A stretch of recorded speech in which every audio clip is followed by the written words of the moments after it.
Okay, we're live. Okay, we're live. Let me know if you can hear me, guys. Yeah, good. Oh.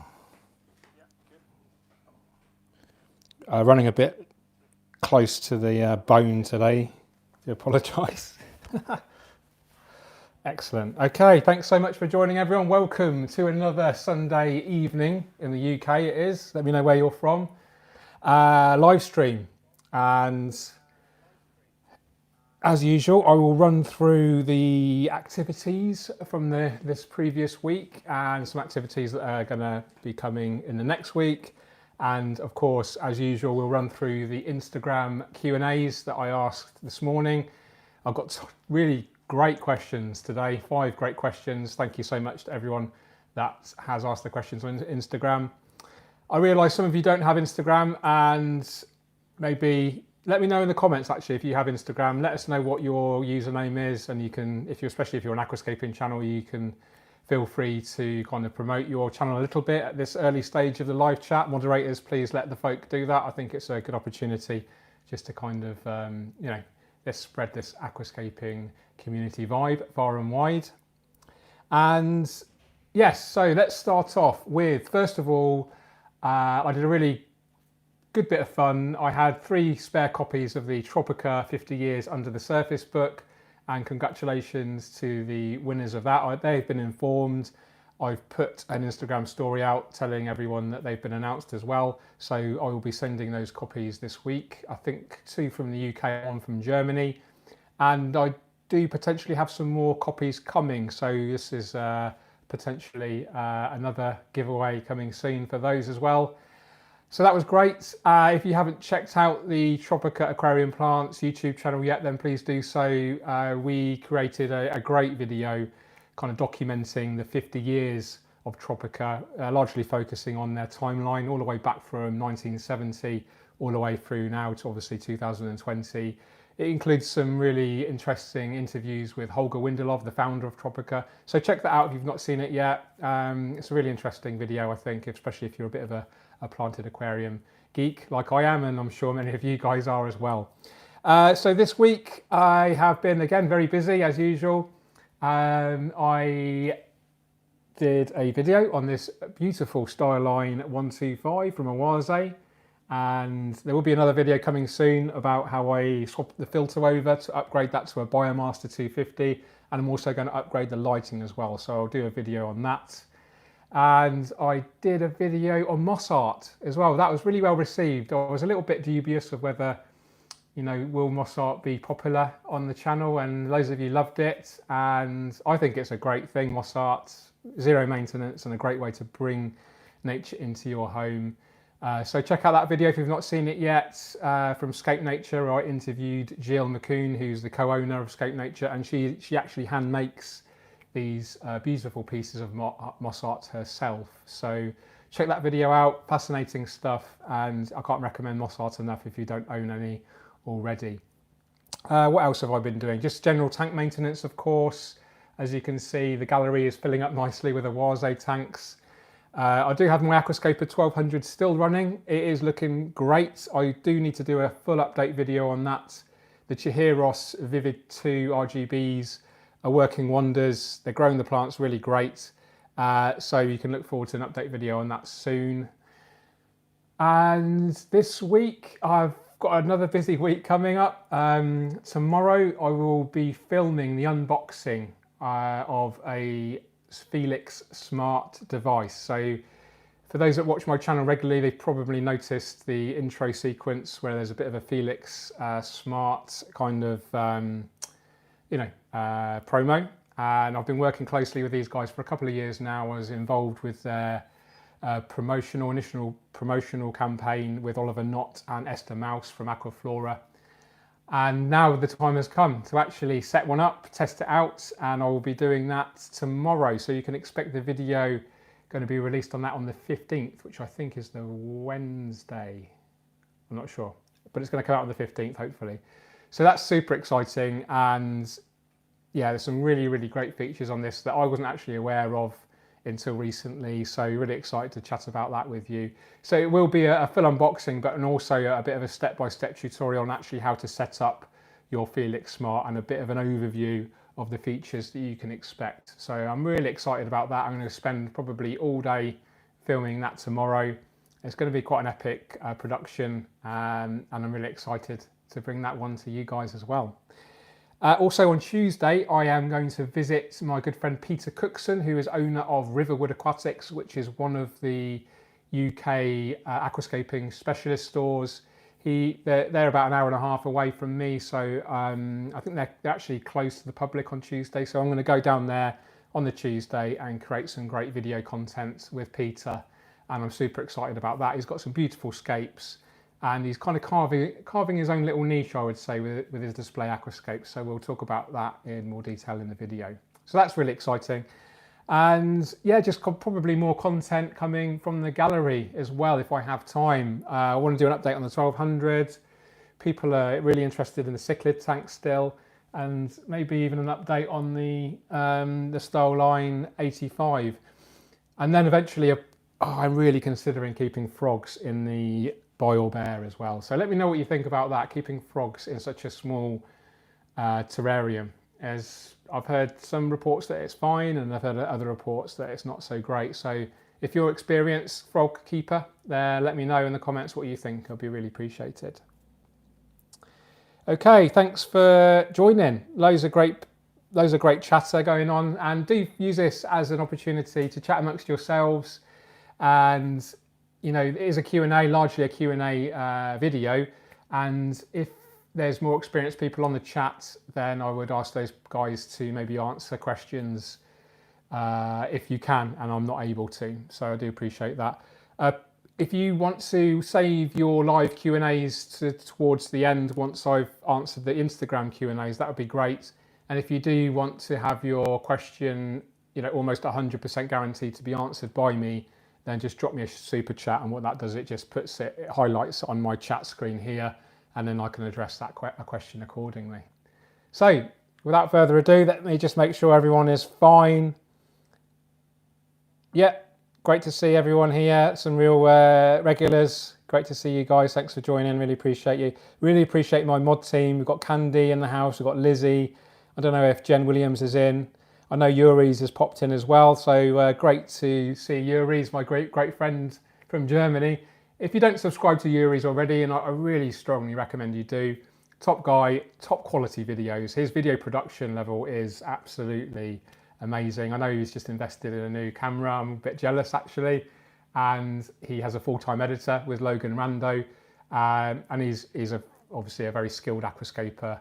And he's not, you know, English isn't his native language. And I think his videos are amazing. So shout out to my great friend Yuri's, top guy, and hopefully we can get together at some point in the near future, because I miss hanging out with my international aquascaping friends. I really do miss that at the moment. So without further ado, guys, let's dive on over to the Instagram questions. So if you don't already know, guys, you can follow me on Instagram, George Farmer Studios, and every Sunday morning UK time I post a story where you can have the opportunity to ask your questions. I normally get about 100 questions or so, and then I pick out the top 5 and then I answer them now. And it gives us a kind of good intro to the stream, and I get to kind of talk about maybe not necessarily purely aquascaping topics, but a bit of a broader range of stuff, which some people hopefully find interesting. So with that in mind, let's jump over to the first Instagram question. D Sahi Photography. If you're watching D Sahi Photography, I think his name's Deepak Sahi. He is one of the kind of most regular super chat friends on the channel. So I really appreciate you, Deepak. And thanks for your great question. I did pick this one deliberately because I really love this question. So he says, Deepak says, after making aquascaping as your profession, what do I do to decompress in free time? So decompress, it just basically means relax. And that's a really interesting one because yeah, aquascaping is my job, and although it is relaxing and it is a hobby, if I'm doing it full time, you know, I'm working a lot of hours for Tropica, Awase. I work with other brands, of course. I work on my own YouTube channel, and I can work anything up to kind of 60, 80 hour weeks on aquascaping, and it is challenging to kind of step away from that and have a little bit of a break from it, because we all need a break from work, even if your work is your passion and your hobby. So what do? I guess the number one thing is run. I love running, and I run on average 3 to 4 times a week. At weekends, I run with my wife Emma and our dog Tommy. Emma runs a little bit of a slower pace than I do, so this is a really great way to just chill out. And I normally run with Tommy. So this is great, and I'm very lucky. I live in England, and I live in quite a rural area with there's beautiful kind of woodland, and we live near a river as well. And there's not much traffic or many busy roads. So I'm very grateful for that. Feel very blessed to live where I do. And I like to run, and I used to be quite a competitive runner. I used to be the captain of my RAF running team on my local RAF station, and I used to take it really seriously. I used to, do strict kind of training of interval training, long steady runs, tempo runs, measure my pulse rate, strict nutritional plans. And I used to run anything up to, 50 to 60 kilometers a week sometimes, which is pretty intense. I was quite fast. I used to run 10 kilometers in under 40 minutes, 5 kilometers in under 19 minutes, half marathon in under 90 minutes. So I was really serious runner. But then I left that kind of environment, and I actually rediscovered running as more of a therapeutic kind of pastime, where I run. I don't even run with any music or a podcast. I don't run with a watch. I just run to enjoy the running, and I find this is almost like a mindfulness for me, especially running amongst the nature. So I listen to the nature, I let my thoughts come and go, and I just find it really, really therapeutic. I don't care about how fast I'm running or how far I'm running. I just care about the experience of running and just this sense of peace and relaxation that I get from it. So that's probably number one thing I do. I am really interested in personal growth, just as a human being, and in terms of performing the best I can. And I listen to lots of podcasts on nutrition, but also mindfulness.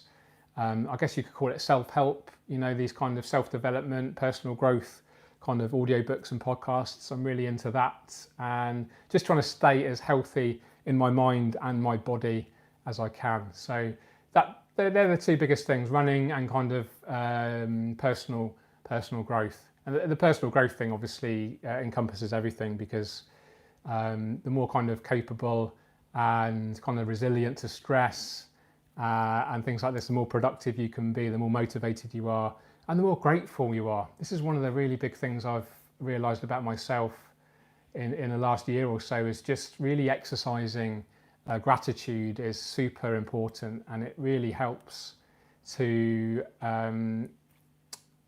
be happy. Just be grateful for stuff. Even if you're really stressed, or if you're under a lot of pressure, there's some real you've got some really heavy environmental factors, coronavirus, a drop in income, things like this. I'm just super grateful that I've got a beautiful family, I've got a beautiful home. I can still provide, for my family and still enjoy life, even though we're in a bit of a restricted kind of environment at the moment. So I'm digressing massively, but hopefully that answers your question, Deepak. Thank you so much. Appreciate it. Let's have a look at the second question. Sorry, I'm just checking that the live stream's working okay. We've got C.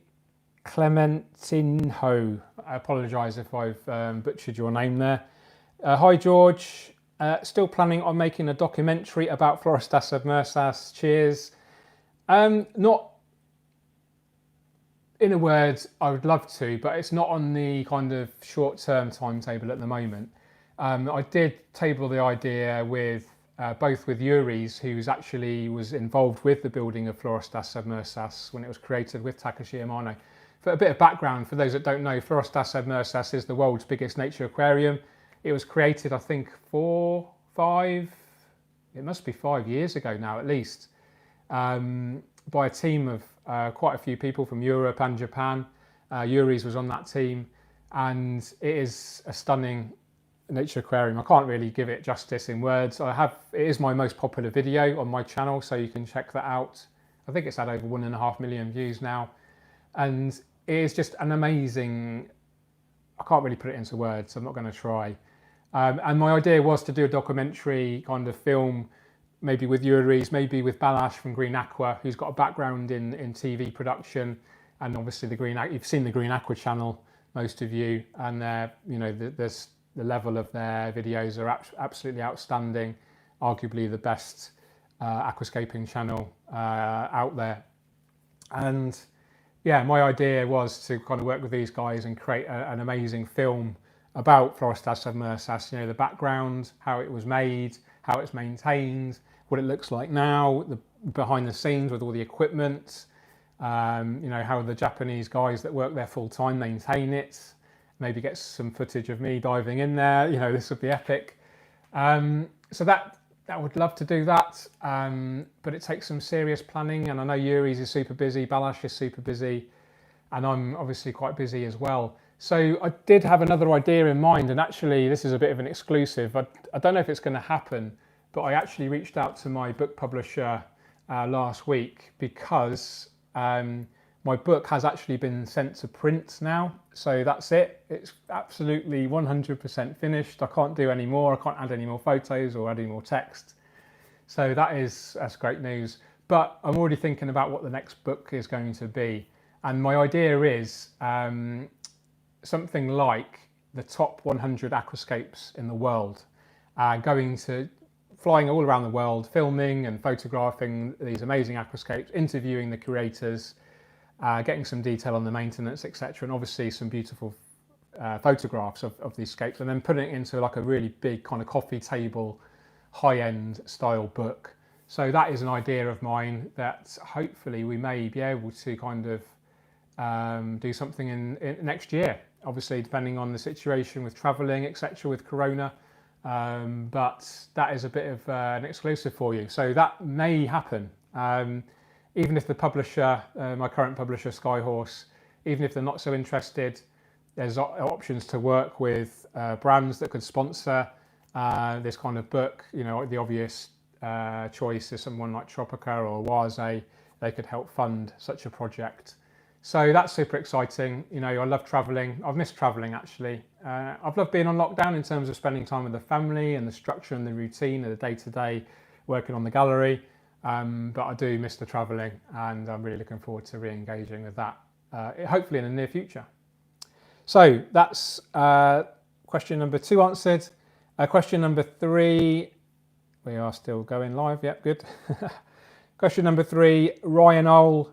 Have I ever started a scape with a goal of doing well in the IAPLC?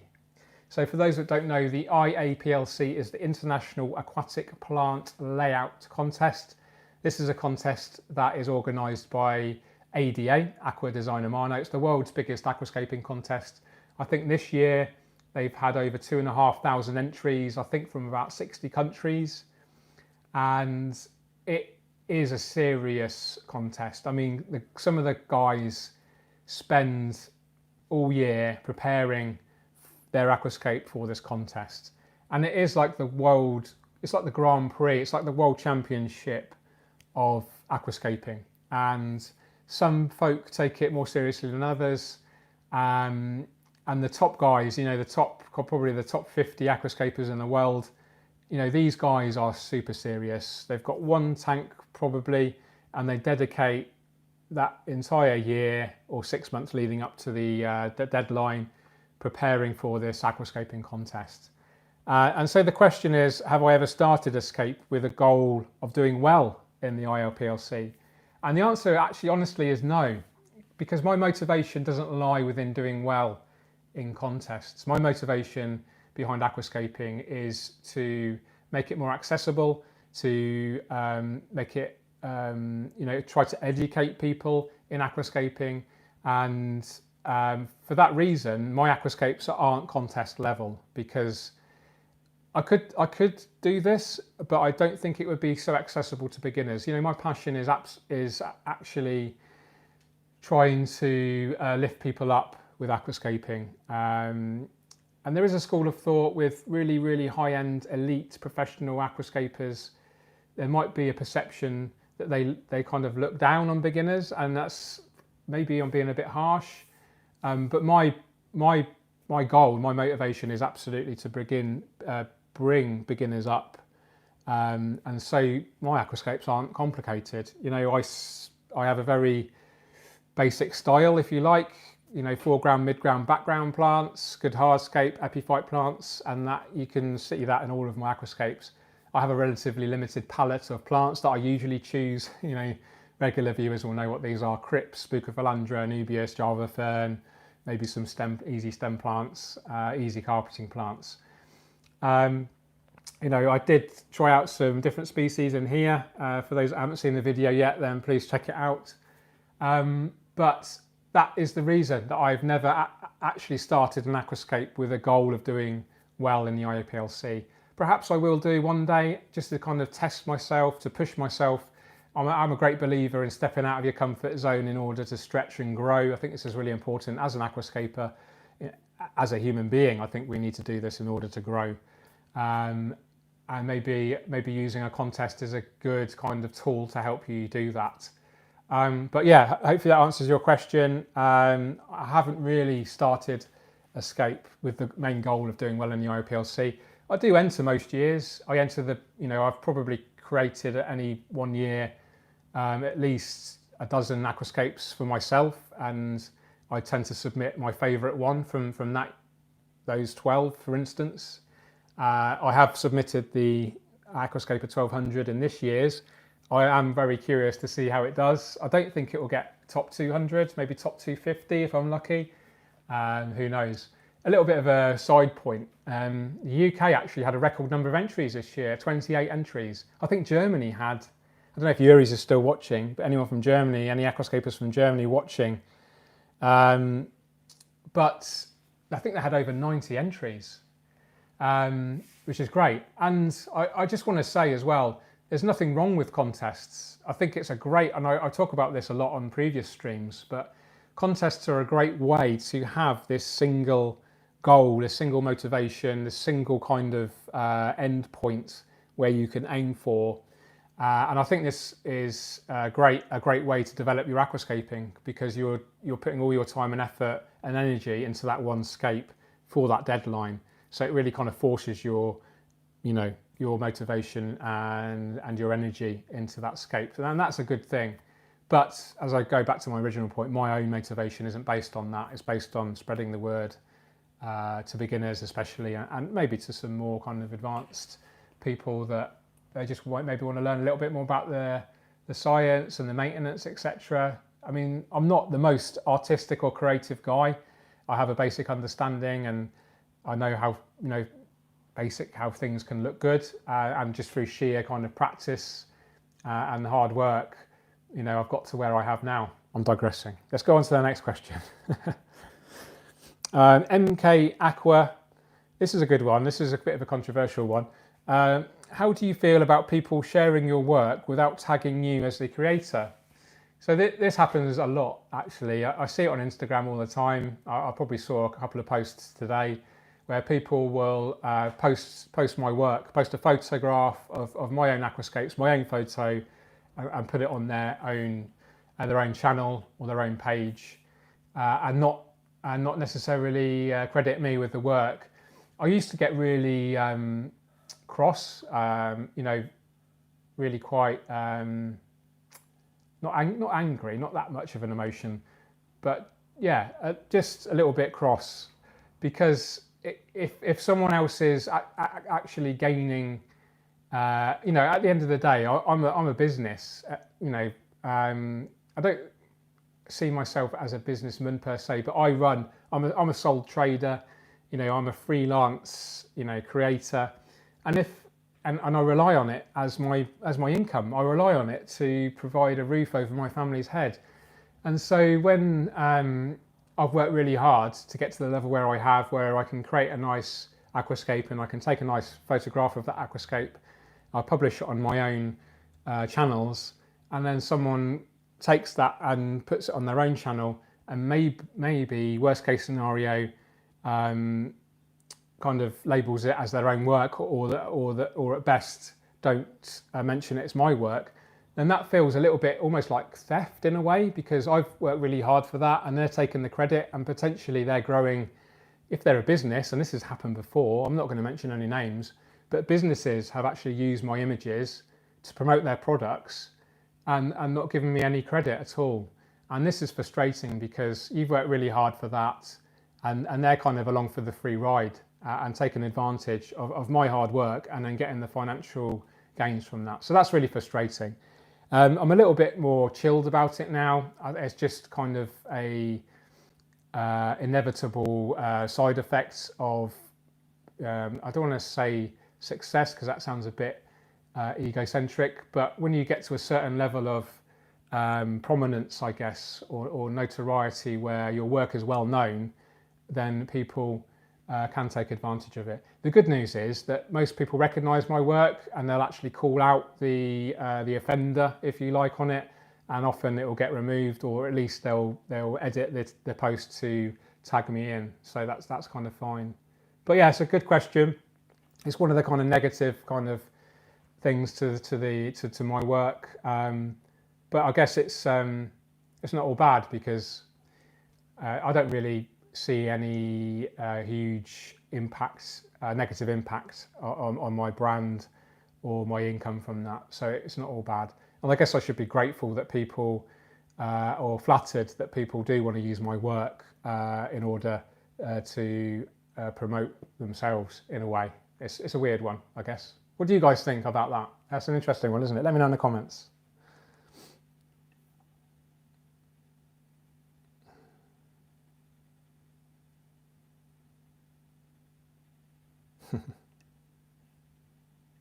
Okay. Last question. When starting out as a beginner, what is the most important thing to spend on? This is a really great question. And this is from, sorry, I've forgotten to say your name, Niklas Laugerson. So when starting out as a beginner, what is the most important thing to spend on? Now, it's quite easy to say lighting or CO2 or soil, any one of those kind of essential pieces of equipment or technology in order to keep a successful aquarium are really important. And it's hard to give one more priority than the other. What I will say is, and it's an often overlooked part of being a beginner and succeeding as a beginner, is the actual plants themselves. And I would always encourage, no matter what equipment you have, whether it's low tech, high tech, ADA, or some kind of really cheap second-hand something off eBay, the number one thing I would always invest in is the actual plants themselves, because what happens a lot actually, and I've seen it myself, is a lot of people will spend hundreds, maybe even thousands of dollars or pounds on a really beautiful aquarium system, good lighting, good CO2, good substrate, good filtration, good circulation, good hardscape, and then they'll try to save some money on the plants. And this is the downfall, because what happens, especially in a brand new setup, if you don't have enough plants and those plants aren't healthy, then you're just going to run into algae issues. So, you could buy really healthy plants but not enough of them, or you could buy loads of plants and they're not healthy to start with. They're both almost as bad as each other, because they're both going to lead to algae issues. The problem with not buying healthy plants is the plant's struggling already. When you put it into your tank, especially a brand new tank, the favour of that, if you think about algae and plants always in battle with each other, the favour is always going to be with algae in a new tank, unless you have really healthy plants, lots of them, and really focus on good maintenance, especially in that first month. So that's definitely where I would prioritise as a beginner. Make sure you buy healthy plants, lots of them, and then make sure the species are appropriate to your setup. So if you only have low lighting and no CO2, only use easy plants. If you've got CO2 injection and good levels of light, then you could go more medium and advanced. But even then, I would definitely recommend stocking a large proportion of those plants would be fast and easy growers. And that's just going to help win this battle against algae. So that answers that question. Thank you so much for that. So that's the 5 questions from Instagram. Thank you guys for that. Really appreciate those. Let's dive on over to the live chat. Okay. As always, guys, if you want to have your question answered, do drop me a super chat. I don't think there's been any yet, has there? No, that's cool. Okay, so I'm just going to pick one at random.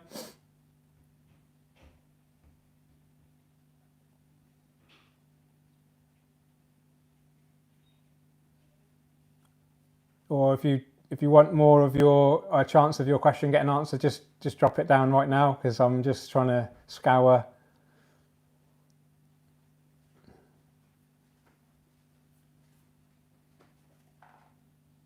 Ryan Knoll, has Tropica announced book winners from their website entries? If you're referring to my book giveaway, then if you check out my Instagram stories, I've announced the three winners on there, and they've all been contacted via a direct message as well.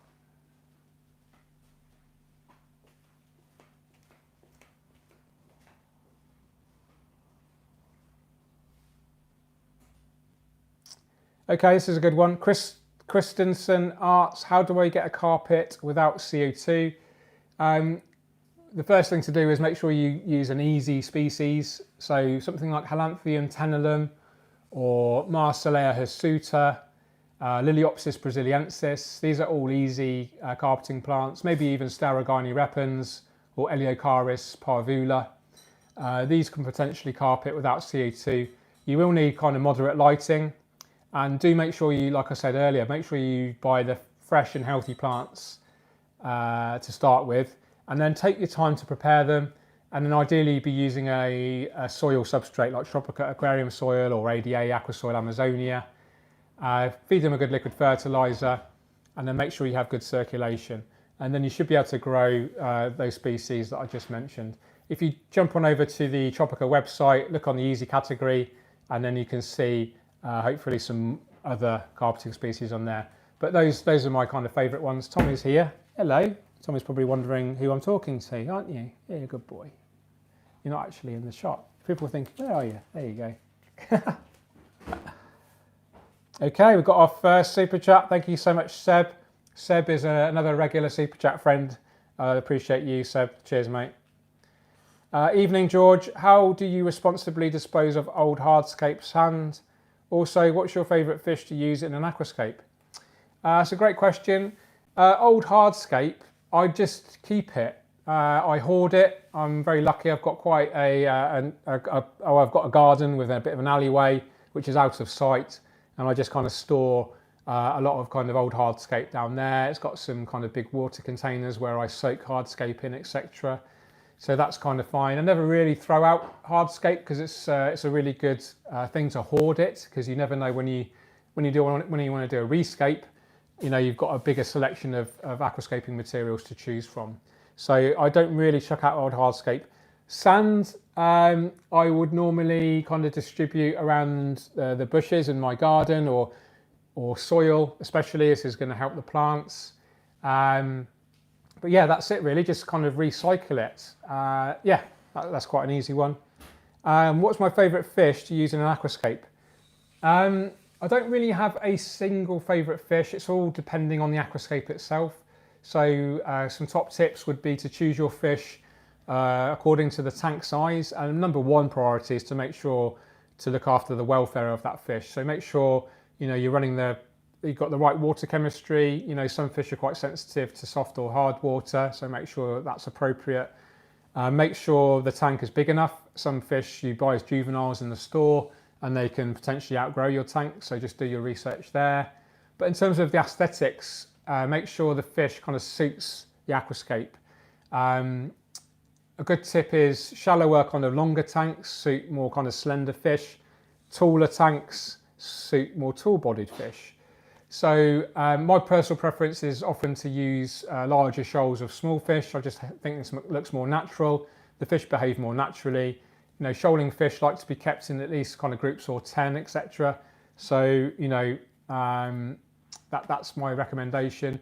My kind of short list of go-to fish would include Harlequin Rasboras.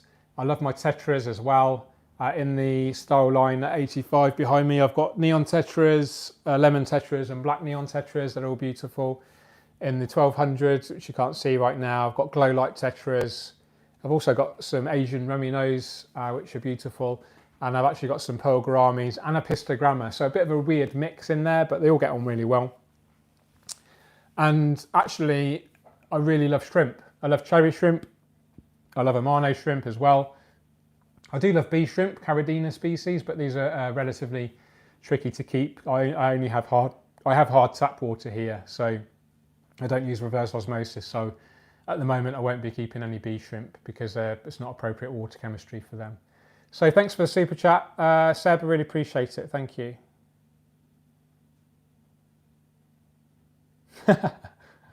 Mark Dawes, so funny. I've had my image stolen. Selfies for Crime Watch. The water box. Great meeting you at Aquashella. Thanks for all you do. You rock and quite inspiring. Thank you so much, the water box. I appreciate your super chat and I appreciate the kind comments. That's really, really grateful. Maybe I'll see you at the next Aquashella. I'm not sure when it is. I think it was due in August, but I don't think that's going to happen with the current situation. But I'm sure we'll meet at some point soon at a forthcoming trade show, and I look forward to it. Another super chat, Carol Kolb, thank you so much, $5. How did you protect your fish tanks when you painted your gallery? I didn't actually protect them. We just put big what do they call it? Just basically massive pieces of fabric just to kind of protect them from the paint splatter. In terms of the fumes, we used sort of a non-toxic paints, water soluble. So there wasn't any danger there. I think we probably had the skylights open and maybe the back door just for ventilation. But apart from that, that was it really. Nothing too special. Have I missed a super chat? I think I've got both of them now. Oh, apologies. I did miss one. I do apologise. Sometimes it doesn't come up on my screen. So thanks, Candy, for letting me know. From Michael Crawford. £5. Hi George. How do I create depth in a scape other than front, mid, background planting? It's a great question. First of all, consider your hardscape. This is always the backbone of the layout. You always start off with a strong hardscape, and then you can use that to start off the process of creating depth. In fact, even before that, you can use your substrate. So you can deliberately slope the substrate quite deep to the back. Now, if you do this, I would always recommend using a soil. And then maybe even underneath the soil, you can use an inert kind of filler. So a good product that springs to mind is the JBL ProScape Volcano Mineral. So this is basically crushed lava rock that you can put as a base, and you can actually slope it quite steep and then top it that off with the soil. You can use plain soil. The great thing about soil is it's very porous. It's not very dense. It doesn't compact so much. And especially if you plant into it, you're going to get oxygen penetration from the roots. So you're not going to get an excess buildup of anaerobic bacteria, which can potentially cause problems. So that's the number one tip, slope your substrate quite deep. Think about your hardscape. Some real kind of interesting tips, and these are becoming more kind of popular with modern aquascaping, is to force perspective. So what I mean by that is actually deliberately using bigger textures, bolder, like larger pieces of hardscape in the foreground. And then as you work towards the rear, towards the background, use smaller textures. So actually you're getting the optical illusion, you're forcing perspective in creating extra depth. The Brazilians do this a lot. I even think it's just getting really, really popular, especially with diorama style aquascapes. Is using this forced perspective. I remember when Amano was still around, he first came up with the idea, I want to say in the early 2000s, where he started using a larger leaf textures in the foreground, but using similar textures but smaller in the background, and that will create this extra sense of depth as well. So lots of tips for you there. Thank you so much for the super chat, Michael, and I do apologise for missing out earlier. John Starkey, my excellent friend. I do need to phone you for a catch-up, John. I'm going to write it in my diary. I'm going to give you a call on Tuesday morning on my way down to Riverwood Aquatics. I'm going to put that in my diary once I've jumped off this. John, for those that don't know, I do follow John on Instagram. Super talented photographer, landscape mainly. I remember back in the day, John, you used to do like butterfly photo, macro photography as well. I just kind of remembered that.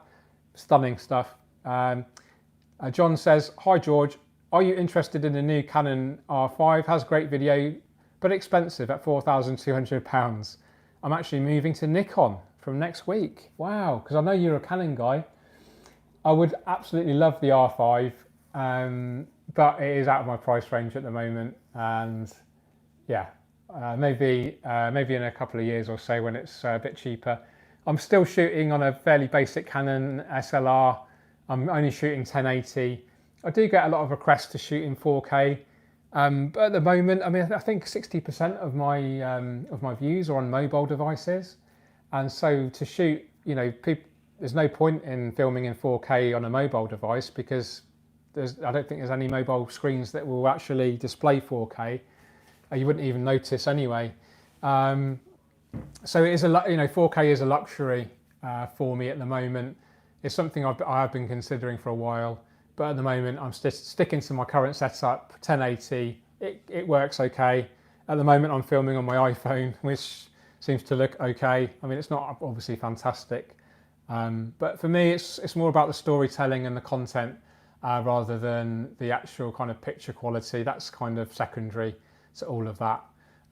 It's tempting as it is. I am a camera geek. I do watch all the latest technology reviews, etc. It is another sort of hobby of mine, but at the moment I can't justify that kind of expense. Thanks for the super chat, mate. I appreciate that and I appreciate you. Oh wow, Mark Dorr. Hi mate, going through a move due to a relationship breakdown. I'm sorry to hear that, mate. I hope you're okay. Looking forward to getting my tank over. Going to use it to keep me busy and restart it. I think that's and I appreciate you kind of telling the world about that, Mark. Let's get together. You know, I'd love to do a Meet the Scaper with you. You're a talented scaper. I've seen your Instagram photos and Facebook and stuff, and you're a great guy as well. We've obviously met a few times. And let's get together at some point and do a Meet the Scaper. And when your tank's kind of settled in, maybe let's work on it together. Maybe you can do a new scape. I can help out with some hardscapes and some plants potentially, and some other products. But let's chat offline about that and maybe do some projects collaboration together. That would be awesome. We've got another super chat. We've got 2 more, in fact. Thank you so much, guys. We've got 3 more. I'm going to try and work through you all before they all kind of time out on me. Let's go for Giovanni Piscopo. €5 super chat, thank you so much. May I suggest you upload a video on different types of algae eaters? I like amino shrimps, but I hear they may eat stem plants like Antinanthera. That is a great bit of feedback, actually. I'm going to take that on board. And you're right, amino shrimps, basically, once they run out of algae to eat, or any dry food that you might have fed your fish, if they get hungry enough, they will eat plants. And one of their favourite plants is Antinanthera. They tend to eat the softest kind of tissue plants. So Antinanthera does happen to be a favourite of theirs. But that's a great bit of feedback. I appreciate that. Giovanni, thank you. Deepak Sahi. Oh, blank, sorry about that. So you got me so excited I banged my MacBook against the cabinet. Super chat friend, appreciate you, Deepak. After starting my CChem fertilisation routine, my floaters are growing like crazy. No additional tanks. Feel bad to throw them away. Any storage ideas? Yeah, I mean, you could. I don't know where you live, Deepak, but what you can do is just keep them outside. A lot of floating plants will absolutely grow really well outside. They've got all that access to extra light. So you could just use recycled plastic containers from butter or margarine or ice cream, and just have little containers in your garden and put them in there if you wanted to. And then maybe, I don't know if you're on Facebook, any Facebook groups or any kind of fish keeping clubs, but people are always interested in receiving, you know, good quality plants. So you could always maybe sell them or give them away. So that's another option. Just a kind of a footnote to that is, do not, whatever you do, and you probably know this already, but it's worth talking about for the other viewers, absolutely do not throw them outside anywhere, because the potential is they could could get into a natural waterway, and then they can become invasive and start to take over the natural habitats. By the nature of floating plants, they tend to grow very quickly because they've got access to extra light and CO2 in the air. So yeah, just a little footnote there, don't throw them away outside. Okay, we did have another super chat. It's run out on me. I do apologise. Can one of the mods please? Andrew, I think that's the last outstanding one. Hi George, any scaping tips for a dual aspect tank? I guess you mean viewable from two sides. Front will be the focus, but right side is very visible in the room, so I want to make the most of it. That's a great question and quite a simple one to answer. A triangular layout works really well, and this is the perfect example. So it looks good from the front, and because it's triangular, it looks good from this side as well, because you've got the foreground here and it works up to the back. So a triangular layout is my preference for that kind of layout. So obviously if you're viewing, if you're open, did you say it's from the right side? So you'd have your triangle the other way around. So your tall plants would be up to the left, and then your shorter plants would be other way around. Sorry, taller plants to the right. Well, you know what I mean. I'm getting all confused. That's a great question, Andrew. Thanks for the super chat. Appreciate it. I think got another super chat from Deepak. Thank you so much, Deepak. Do I often feed live food to your fish? How often? I actually don't. I very rarely get live food. I don't, to be honest with you, I don't actually visit many stores that stock live food, so it's not really an option for me. I know you can grow it outside yourself, but I don't. I just have a very high quality dry food, which is actually from Yuri's. Yuri's gave me some really high quality dry food, which a very well known German wholesale shop, a wholesaler for fish, use themselves on their fish, so I know it's really good quality, and the fish absolutely love it. A bit of an exclusive for you. I'm not sure, I don't think I can say. No, I'm not going to say that because I might get in trouble. You might get a guess actually from that topic. I'm not going to say any more. Miss Super Chat from Sam Char, £5. Hi George, what are your thoughts on spray bars for aquascapes and best ways to remove melting leaves from the aquarium? That's a good one. Spray bars are okay, but I prefer lily pipes. I just prefer the aesthetic of a lily pipe or a single nozzle. Spray bars, I think, in my experience, you can get really good circulation with them, but I just tend to find that in my own experience, they just don't tend to circulate the water so well. Maybe I'm not using a powerful enough filter to get the main benefits. It's just an experience thing. I think with circulation, it's very much a test and adjust to see how things work for you and your circumstances.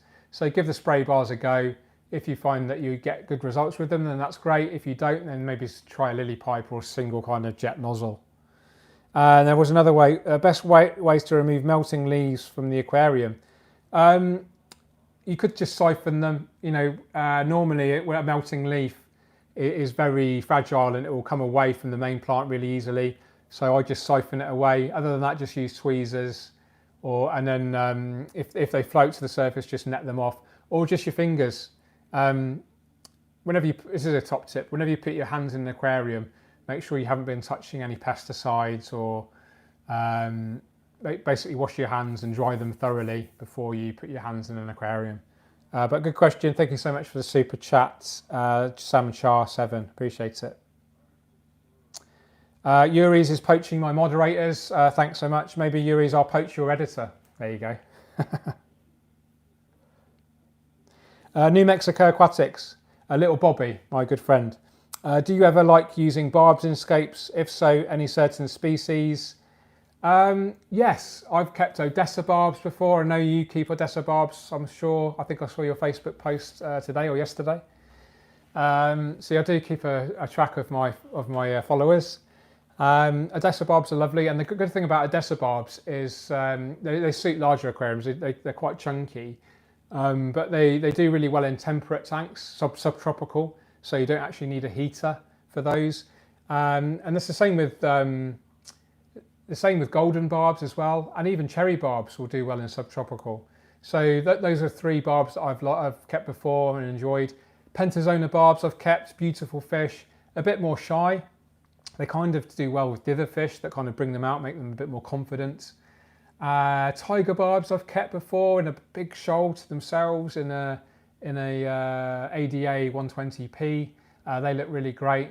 But yeah, I am a big fan of barbs actually. I'm not keeping any at the moment, but you know, absolutely always consider my barbs. Barbs, rasboras and tetras. My favourite fish of all time are discus, and I am actually really excited to announce, so most of you know already, that I'm closing down the Aquascape 1200 and replacing that with an Awase Highline 400, which will basically mean all of the aquariums in the gallery will be Awase, apart from my beautiful little Tropica Aqua Cube, which you can't quite see at the moment.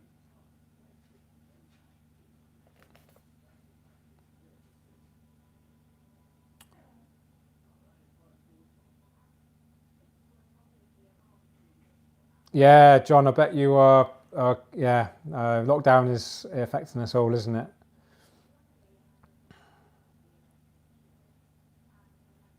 Okay, I think we're good on the super chats. Let me know if I've missed anyone.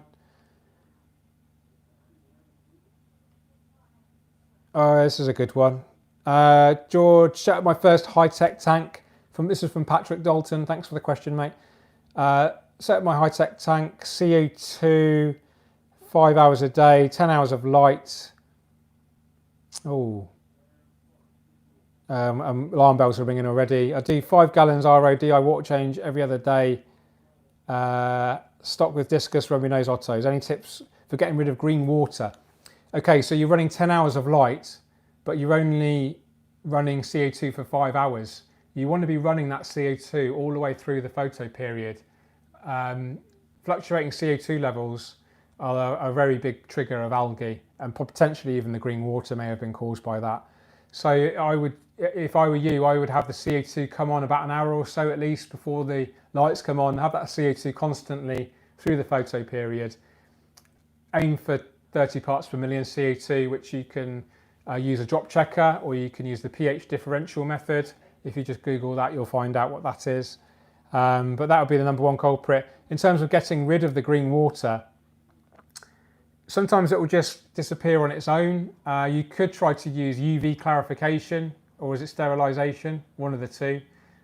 Green water is basically single cell algae that can be killed off by UV light. And I can't remember which one it is. There's two different types of UV. There's sterilisation and clarification. But maybe look into that. You could try a blackout, because by blacking out, you're going to prevent light, obviously, from hitting the algae cells, and they could die off without the lights, with light starvation. So that's another option for you. Yeah, 10 hours of light is a lot. In a new setup, I'd start off with potentially 6 hours and then gradually work up to 8 hours. All of my aquariums at the moment are running 8 hours. In fact, the cichlid tank, I have it on for an hour first thing in the morning as it greets me as I do my morning routine, and I feed the fish just in the cichlid tank, and then it's just on for 4 hours in the evening, because obviously there's no plants in there and it just limits the algae growth.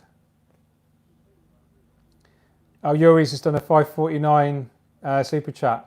People say they are missing live streams with both of us. What are we going to do about that? Well, let's do another Tropica live stream, or we could even do one on our own channels, I guess. But yeah, let's try and pencil that in for next week. I'm so busy. Let's chat offline, mate, and organise something soon. But yeah, guys, if you if you don't already follow Tropica on Instagram, then Yuri's and I, during the initial kind of couple of weeks of lockdown, we were doing daily live streams, which was really good fun. Loads of great value content coming out from that. Yeah, let us know in the comments now if it's something that you'd like to see again. Me and Yuri's doing a double act on a live stream. Another super chat. Thank you so much. If I didn't say thank you, Yuri's, for the super chat, thanks, mate. I really appreciate it. Kathy Shelley, thoughts on acrylic tanks? Planning to move into a tiny house in 3 years for retirement. Congratulations. I love aquascaping, but facing weight, space, power limitations. Acrylic tanks are great. They are light, lighter than glass, clearer than glass, and stronger than glass. The main disadvantage is scratching. So absolutely, I'd recommend an acrylic tank, but just be very, very careful when you're working inside it or outside it, because it's really easy to scratch. You can polish out the scratches a lot easier than you can with glass, so that's a kind of a positive. But yeah, I definitely recommend acrylic. I don't know of any kind of off-the-shelf systems that are quite small that might suit your living space, but there's always a custom-built option if you can afford it. I don't know if you're any kind of social networks, but you can always reach out. And I don't know where you live. I guess you live in the United States, as you've dropped to $5 US dollars super chat, I guess that is. But acrylic manufacturers are more popular, are more well known over in the US, so you should have some good options over there, Kathy. So thanks for the super chat, I really appreciate it. In terms of what size, that's up to you. You kind of know your limitations, hopefully. But acrylic tanks, yeah, it's a good option. They're also earthquake proof because they can flex and bend, whereas glass will just kind of shatter. So if you're unfortunate to live on a kind of fault line and you might experience earthquakes, then that's another kind of selling point for acrylic.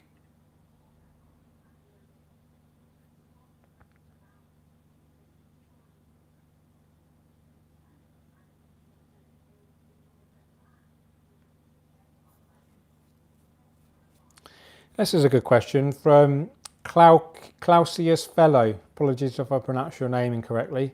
Hi George, substrates are quite expensive in my country. Can I use bonsai soil, mainly Akadama at the bottom, topped off with Tropica substrate? Yes you can. But I don't know if you're talking about the Tropica soil or the Tropica plant substrate. Make sure you put the Tropica plant substrate underneath, but you could put the Tropica soil on top. The Tropica plant substrate is very loose and will cloud the water, loads of nutrients everywhere. That needs to be capped. But Akadama, fun fact for you, Akadama substrate was a substrate that Takashi Amano used to originally use before he developed his own ADA aquasoil. So there we go.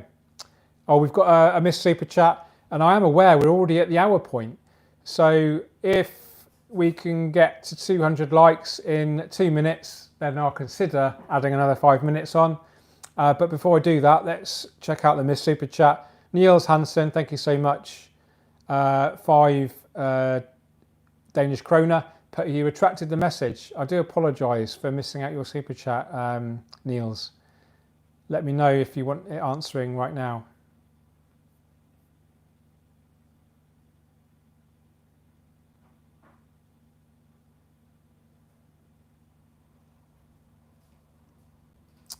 Okay, I don't think we're going to get to 200 likes, so no problem. I do have a hot date with my wife. We're going to watch some crazy TV, something. We used to really like The Sewing Bee. I don't know if you guys have heard of that. It's finished now, which is really unfortunate. But yeah, we like to sort of chill out on a Sunday evening and watch some lovely TV. So I will be saying cheerio soon. Hobby Dreams, hello George. What light spectrum in your experience seems to work best for growing and keeping plants healthy? Right, I'm going to end on this one because it is a really important topic that a lot of people kind of get wrong it's a misunderstood topic. So I am going to put that down and give you a bit of a monologue on lighting. So good news, aquatic plants are super adaptable to a wide spectrum of light. The light that you can actually visibly see is an electromagnetic, it's on the electromagnetic spectrum, and the wavelength is 400 to 700 nanometers. The good news is that plants can use almost all of that spectrum to grow. Now, basically, that means if you can see the light with your eyes, then that plant can use that light. Now, plants do respond more favourably to peaks in that spectrum of blue and red. And depending on the plant species, you know, a different amount of red and a different amount of blue can promote different kind of types of growth. This is used in horticulture, you know, plants that grow out of water. But aquatic plants, just by the nature of them being quite, most aquarium plants are almost like weeds in nature. So they're very, very adaptable, and they have to adapt to the dry seasons where they're growing out of water. They've got access to unrestricted sunlight. And then in the flood seasons, you know, they're shaded, they're underwater, the spectrum changes because of, there's actually less red light the deeper down in water you go. So they have to adapt, be able to adapt to this different spectrum. So plants are super adaptable. And to answer your question, it doesn't matter what the colour temperature is. The colour temperature is just a reference figure measured in Kelvin, about how kind of orange or blue the light is. The lower the Kelvin, say 3000 Kelvin, the more orange. The higher the Kelvin, say 10,000 Kelvin, the more blue. So basically, I always recommend choosing your light according to your taste and your budget. It's actually not that important to choose it in terms of how it grows the plants. More important is the physical quantity of light.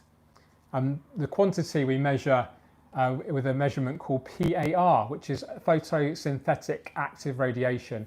And the actual unit is micromoles per square meter per second. And this is actually how many physical photons are hitting a certain area over a certain period of time.